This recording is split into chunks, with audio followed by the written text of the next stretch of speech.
Chapter 1 Early Memories. The beginning of my recollections has little to do with the labor movement, since I began to take a direct part in it only from the winter of 1893 to 1894, and I begin my presentation from a slightly earlier time, so that, as I said, the reader could be more critical of personality of the author. I think this is also appropriate because my early recollections nevertheless somewhat touched those social and political conditions, among which the labor movement in St. Petersburg had to develop. At the end of the 70s, I remember this time well. I lived with my parents on the Vyborg side, in the building of the Artillery Academy, where my father was a professor of practical mechanics and where Peter Lavrovich Lavrov once taught his lectures, with whom my father was also familiar, who later contributed to my acquaintance with the author of historical letters and the editor of the journal and newspaper Period. I grew up lonely and closed, which contributed a lot to the development in me of the most undesirable individualism. However, the public atmosphere of my youth was such that in the air, although temporarily, but still felt dynamite. From a young age I'd heard conversations about nihilists, although for a long time I did not know and did not understand what this word means. However, it has repeatedly made me worried when I heard stories about their terrorist activities. I remember all sorts of ridiculous rumors that were circulating at the time about them. I remember the day when an absurd rumor spread among ignorant Petersburg residents that on that day Petersburg would be blown up by nihilists in different places. I remember that this rumor excited me, a 7-year-old boy. I remember conversations in the family about the assassination and political killings. I remember the news that excited my father greatly about the accidental, but terrible in its consequences, explosion at the Vasily Ostrovsky cartridge plant, to which my father had some relation, taking the place of the mechanical engineer of the main artillery unit Linia. But the strongest impression on me the events of the 1st of March. We were living at the corner of the street and Resurrection Zakharyevskaya Avenue, in the big house, behind which at that time there was a large garden in which I often played with other boys who came from the street for a walk to our garden. I remember that just on Sunday, March 1st, while we were playing in the garden, at 3 in the afternoon the noise of a strong explosion shook the air. The second explosion soon followed, alarming us so much that we instantly quit the game. My comrades rushed out into the street and I ran home. Soon everything was explained, as the news of a successful assassination attempt very quickly flew over the Tsar all over Petersburg and excited in the whole population. In the evening, when I went with my parents to the place of assassination, to the Catherine's Canal, I could personally test the destructive power of the throwing bombs made by Kibalchik. In some places blood was visible. Part of the railing on the canal, I remember, was destroyed. Glass in the windows of the building of the Ministry of Foreign Affairs, on the opposite side of the Catherine's Canal, was broken. At the scene of the explosion there were a considerable number of curious and police officers. But I do not remember the manifestations of any violent indignation by the gathered crowd. I only remember excited but quiet conversations. I remember the solemn funeral of Alexander II, unusually lavishly arranged. But I remember best of all the social reaction that came soon after the events of March 1st. She hung over all of Russia and made herself feel very strong in the gymnasium, which I just entered around this time, in the fall of 1882. I remember Turgenev's funeral and the fundraising among high school students for a wreath to this great Russian writer, who at that time was considered disgraced. At that time, I read a little more, although I was fond of the book. But she was often hidden from me. I didn't study well, had little inclination to learn dead languages and, as a punishment for my lack of success in this regard, my parents forbade me to read books that were interesting to me. I was forced to read them secretly. So I remember, 13 years old, I dragged from my office reading Dostoevsky's Father at night, when everyone was asleep in the house, until he read all the volumes, stealing and swallowing volume after volume, replacing what was read and taking a new one instead, so that it would be imperceptible that I take books. As I said, I grew up lonely and closed, left alone with my inquisitive thoughts, not getting the answers I wanted to my painful questions. The feeling of injustice surrounding social relations arose early in me. I remember the impression that the Bolshoi Opera Theater made on me, where my parents took me for the first time with them. Looking at the dressed-up audience and cheerful faces and recalling those who do not have a piece of bread, I longed for this theater to collapse and crush everyone in it who was with me, than to see that some are enjoying, while others are in poverty. I lost my religious feeling early, and for 13 years I stood up to the harsh struggle with my father for my free thought. The first glimpse in my mental life was the friendly circle of schoolboys organized by S.I. Metalnikov, who later became a prominent Russian scientist, biologist, and professor, currently working in Paris, taking his corresponding place at the Pasteur Institute. This gymnasium circle was organized with the aim of studying scientific philosophy. I remember we started with Auguste Comte. Soon, a student of the University of Germajan Ivanov, now a well-known geographer, joined our circle. He introduced us to the then forbidden works of Leo Tolstoy, which could not appear in the legal press. In 1890, when I entered St. Petersburg University in natural science, a certain revival was already beginning to be felt. I remember the strong impression that the arrests of some university friends, Radin and others, made on me. Their arrest for the first time aroused in me a revolutionary sense of indignation against the Tsarist autocracy. At this time, I was fond of Herbert Spencer's scientific philosophy, for the study of which I organized a small student club, which, incidentally, was attended by Kalmykov, the son of a well-known public activist, and my relative M. Pachapkin, later a famous artist who died of starvation during the revolution. In the apartment of Kalmykova on Lidiny Prospect, where we were going to, lived P.B. Struve, but he had nothing to do with us. The government persecution of studying youth distracted me from pursuing scientific philosophy and gave a different direction to my thoughts. At this time, I set about studying various social teachings, starting with the utopian theories of the predecessors of modern socialism. In 1892, I moved from the second year of the Natural Sciences Department to the first year of the Medical Academy, where, soon, along with a specialty, I took part in a student group organized to study the history of our revolutionary movement. This circle included A. F. Nikitin, P. A. Bogarez, N. A. Alexeyev, Kramer, Kudryavtsev, and I, all students of the Military Medical Academy, of whom 4, the first 3 and the last, then took a direct part in the St. Petersburg labor movement. Among the students of the academy who were interested in the social movement, which were mainly performed by Narodnik writers and the adjoining students. So, at the Tea Party of Medical Students, organized in the winter of 1893, N.M. Mikhailovsky, Yarotsky, and some other representatives of public thought of that time delivered speeches, which were mainly performed by Narodnik writers and the adjoining students. So, at the Tea Party of Medical Students, organized in the winter of 1893, N.M. Mikhailovsky, Yarotsky, and some other representatives of public thought of that time delivered speeches. The famine of 1891 and 1892 and the calamities of the peasants, which necessitated widespread public assistance to the poor, led to a revival of the social movement, which was especially pronounced among students who took the most active part in organizing nutrition centers, public canteens, and so on by the Zemstvos and other public institutions. Narodnik-minded youth rushed to the village to help the peasants. Everywhere there was a collection of money for the organization of canteens and libraries for peasants, for whom appropriate literature was selected, mainly of a populist trend. Some new period of going to the people began. The people who returned from the exile decided to resume their activities while propaganda.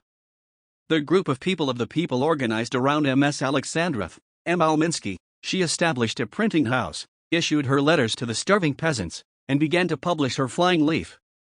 The same group published the speeches of the workers on May 1, 1891. The epidemics of cholera and typhoid that followed the famine, requiring new public assistance to the population, contributed to the further growth of the movement, which mainly encompassed students and some local people, the so-called third element of the Zemstvo, doctors, teachers, statisticians, etc. In the spring of 1893, at the invitation of the head of the sanitary department of the Saratov Zemstvo, Dr. Moll's son, I organized sanitary detachments for junior students of the academy and students of different educational institutions to deal with the new cholera epidemic expected in the summer in the Saratov province, where I went after classes, stocking up previously some literature suitable for distribution among peasants. Our detachment consisted of 4 people, senior students N.N. Plaksin, Voidinsky, me and graduate student of women's courses V.D. Ostrogova. We were assigned to the populous village of Makarovo, the former center of the Makarov Volist, Valishov Uist. Arriving at the place, we rented a second floor from a local baker, who had a large house on the trading square, and organized an outpatient clinic. The news of our arrival immediately spread throughout the village and all the surrounding villages, and local peasants tumbled down on us. On bazaar days, we visited patients, reaching up to 200 people. We were able to enlist the full trust of local peasants and establish circle classes with peasant youth. Among our friends were old people who were walkers on public affairs. The Volist clerk joined us, eagerly striving for education. The literature we brought was not enough, and we were concerned about acquiring a new one from the provincial Zemstvo warehouse and from Moscow. Some editions of The Mediator were especially useful to us. The Old Illegality was launched, beginning with the Tricky Mechanics and other works of the Narodnik period. We gave the peasants to read the Tsar Famine in the speeches of the St. Petersburg workers on May 1st, which some of our readers carefully corresponded for further distribution. Our stay in a crowded village, of course, brought a significant revival to the life of its inhabitants. And, although from our friend, the clerk, we knew that we were being monitored by specially sent gendarmes, but they didn't touch us, perhaps due to the inability to manage this difficult time without our medical assistance to the population, who besieged us daily from morning until nights, turning to our help on a variety of occasions. As a result of our stay in the village and traveling around its surroundings, fairly strong ties were created with the local population. Near the Volist clerk, to whom we left the library we brought, a circle of advanced peasant youth was organized, which made itself felt a little later, when peasant unrest began in the Saratov province. It is interesting to note here that during the peasant movement in 1904-5, returning from the Saratov Lips to St. Petersburg to study at the academy, we also resumed our study classes, setting a new goal to study the capital of Marx and other works of the founder of scientific socialism, as well as familiarization with the course of the labor movement abroad. Here we can say that the circle did not have a special leader, but some of the comrades had connections with university students who already belonged to the Marxist train, of which I remember Hoffman and Mogilyansky. Through them we got illegal social democratic literatures published both abroad and in Russia.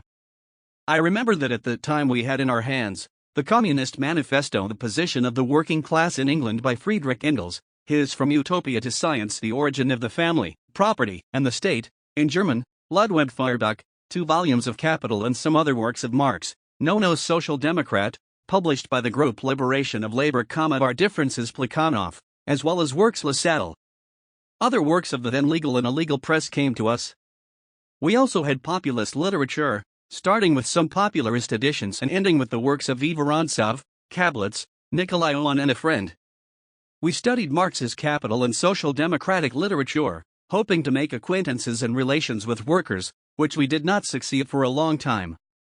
Our circle was the first social democratic circle among students of the medical academy, among which for some time only populist people dominated among the old students of the academy. I knew only one who was a Marxist. It was Razumov, who was already graduating from the academy at that time, and his comrades looked at him like some kind of eccentric or ornate from them. Familiar to me senior students who took part in the revolutionary movement, Rubella, Platsin, Pinjin, Orlov, Sokolov, and others, then belonged to the populist or people's direction. But on our second year, it seems, there is only one old student, A. Nikolaev, who came to our academy after graduation, was a revolutionary populist.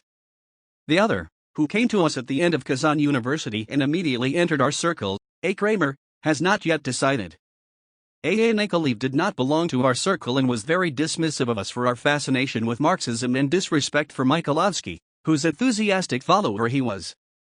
Students of the medical academy at that time enjoyed some self-government. This was one of the privileges of the medical academy, and A. Nikolaev was chosen as our headman by our course. Selfless and ardent, highly responsive to the needs of his comrades, crystal and pure with his soul, A. Nikolaev enjoyed great personal influence on his comrades, but he did not have like-minded students among our students. Our circle activity at this time almost did not manifest itself except self-education. We only dreamed about relations with workers and participation in the labor movement, striving to prepare properly for the upcoming social activities. And on this occasion, A. Nikolaev sometimes quite poisonously laughed at us, over our seat above books, over our lengthy preparation and constant talk about workers. Indeed, it was time to move from conversations to business and turn the dream into reality. But how to do that? Personally, I also got tired of talking. But how to get to the workers? I remember then doubts about this. Work among workers was considered at the time very risky and dangerous. Some assured me that having established relations with the workers, I would not last more than 3 months, as I would undoubtedly be tracked down and arrested. But still, whatever it was, I decided to look for acquaintances with the workers, but how to get them?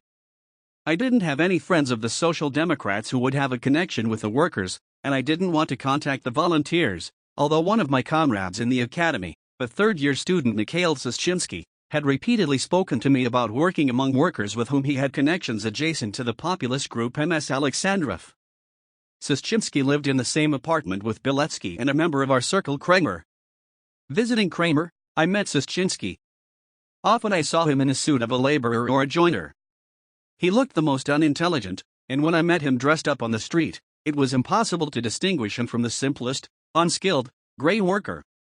He himself suggested that I get to know the workers, saying that the workers needed intellectuals to study in circles. I didn't really smile at acquiring ties with the workers through the people's freedom. However, the desire to fulfill my dream as soon as possible and the lack of appropriate acquaintances among the Social Democrats prompted me to accept Sushchinsky's proposal, to which I announced that I don't agree to join his group and will work independently, and that if, on these conditions, he agrees to introduce me to some of the workers, I will be very grateful to him for this. I remember that nevertheless he decided to first show me to his Peter Petrovich Alexandrov, for which he specially invited me to his place when MS Alexandrov was to come to him. Comrade Alexandrov hardly remembers now this acquaintance with me, especially since then he, more than me, did not seem to see. On the appointed day, in the winter of 1893, one Sunday morning, dressed appropriately, I, along with Sushchinsky, who had come after me for this, went to the Nevskaya Zastava, to the place where the working circle with which I had to deal was to gather. It was not far from the Semyanovka plant, as the Nevsky mechanical plant was then called. We safely reached the apartment of the worker Funtikov, aka Afanasiev, who had a meeting of the circle. Afanasiev Funtikov was already a very elderly worker, who had long been involved in the movement. He was a selfless fighter for work and a man who had seen the views. He was familiar with the workers who took part in the movement of the period Earth and Freedom and People's Freedom, some of which, unfortunately, have already left the movement. If I am not mistaken, he was already in exile and now took an active part in organizing workers' circles and in maintaining communication between workers. A small number of young workers gathered in a small room, which he occupied in a small wooden house, in one of the back streets near the church of Mikhail the Archangel. Among them were Ivan Babushkin, his friend Ilya Kostin, Nikita Merkulov, and another 2 or 3 people. Among them, Sushchinsky, introducing me to Funtikov and introducing the audience, after a brief general discussion about the state of affairs, gave me the floor on the issue of the working issue in Russia. I remember that I began to speak not without embarrassment in front of my listeners, who looked at me with great interest and curiosity. In my speech, I preferred to confine myself mainly to facts concerning the situation. Russian workers and the labor movement abroad. When I finished and brought tea and a snack, in the form of sieve and sausage, lively conversations began, in which Funtikov and Sushchinsky, as well as myself, took the main part. The main topic was the conditions under which the labor movement in Russia had to develop. Sushchinsky relied mainly on politics, pointed out the need to first put an end to autocracy. Moreover, his speech was more like that of an agitator than a propagandist. Our listeners, apparently, were embarrassed to speak out, preferring to confine themselves to questions. At the same time, Babushkin showed the greatest activity. During these conversations, I had the opportunity to look at those present. All of them, except for grandmother, were apparently dressed in their usual dress, in jackets and shirts. Tall boots complemented their work suit. Only one grandmother introduced some disharmony with his appearance. He was dressed festively. He was wearing something like a frock coat with a vest, a starchy collar and shirt front, cuffs, trousers for graduation.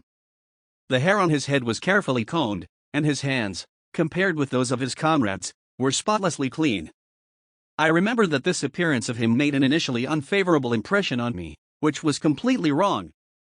True, in his appearance on the date he looked more like a dressed-up clerk than a worker, whom I for some reason always imagined in that form, what the others had.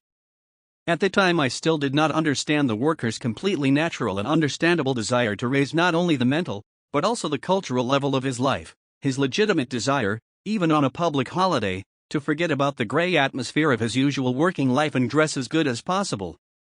However, Babushkin later came to the meetings of the circle, dressed not so solemnly but always neatly.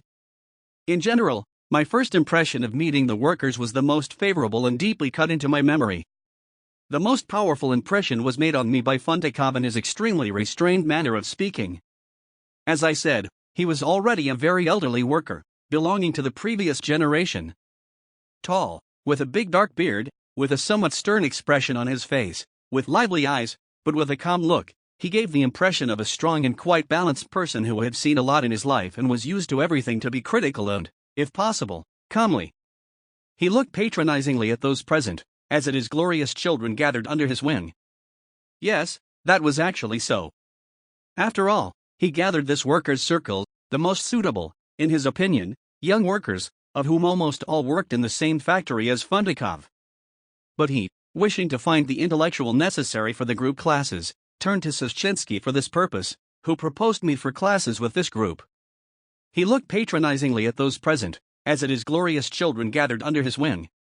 Yes, that was actually so. After all, he gathered this workers' circle, the most suitable, in his opinion, young workers, of whom almost all worked in the same factory as Fundikov.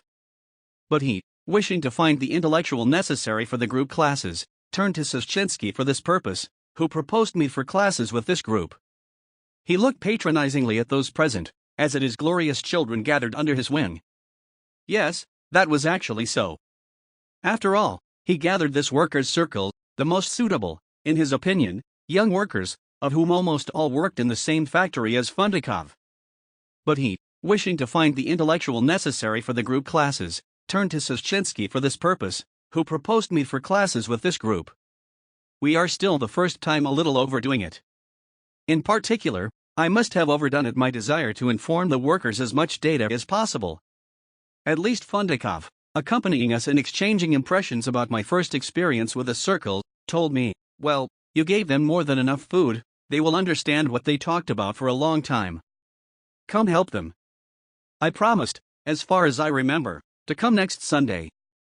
And this time I came with Sushchinsky. But he went to Fundikov just for a minute to talk with him about some organizational matters, and then went to another circle, leaving me alone to deal with a circle of workers gathered near Fundikov, Afanasiev, and lead the circle in the direction in which I considered it necessary. And I tried to find out the mental needs and social needs of the members of my working group in order to be able to answer them accordingly. I acquainted the workers with the teachings of Marx. For this I used Capital and Kautsky's exposition, The Economic Doctrine of Marx. I made it possible to read Swiderski's brochure Labor and Capital for initial familiarization.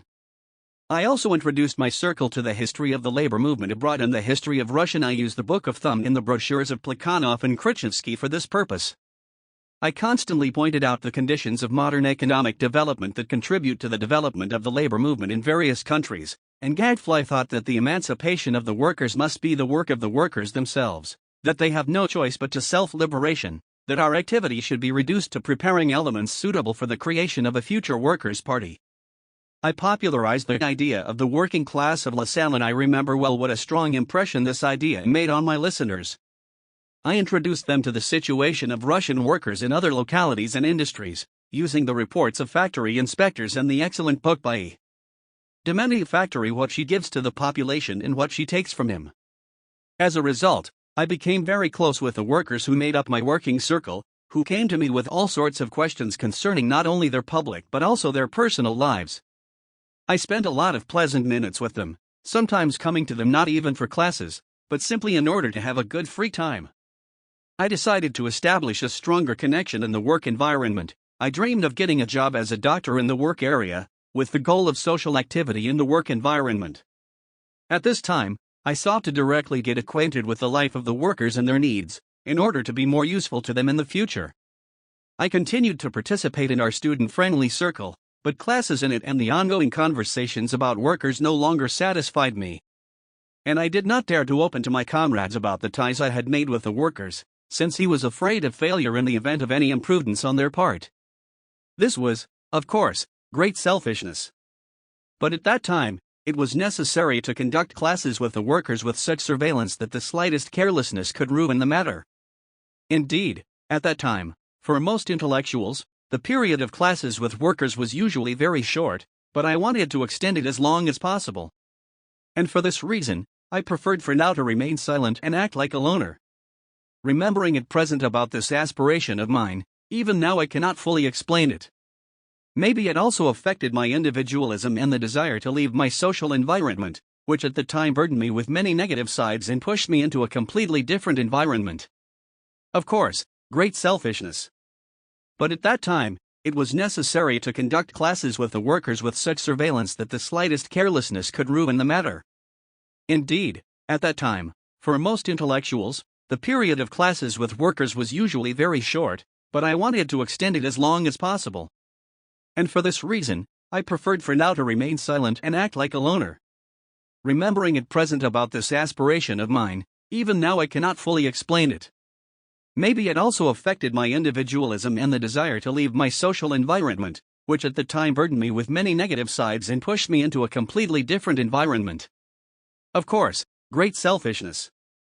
But at that time, it was necessary to conduct classes with the workers with such surveillance that the slightest carelessness could ruin the matter.